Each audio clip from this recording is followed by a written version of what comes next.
Valsugana chiusa al traffico, treni bloccati, popolazione in preallarme. Sarà una mattinata di passione quella di domani per tutta la Val Brenta interessata dalle operazioni di brillamento di una massa rocciosa pericolante sopra l'abitato di Carpanè. La statale 47 sarà chiusa in entrambe le direzioni dalle 9:30 alle 10 e comunque sino al termine delle operazioni che riguardano un masso di 500 metri cubi. Idem per i treni e per l'attività fluviale. Tutta l'attività in valle sarà paralizzata durante l'esplosione e fino alla messa in sicurezza definitiva.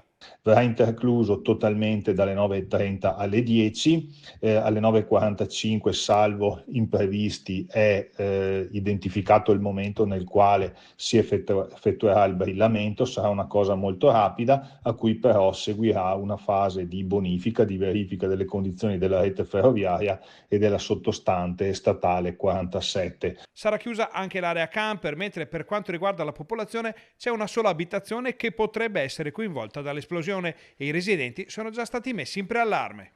Si confida che tutto ovviamente avvenga senza problemi, dovrebbe essere una cosa abbastanza rapida. Ciò non toglie ovviamente che ci saranno delle ripercussioni seppur limitate su una strada trafficata come quella della statale 47.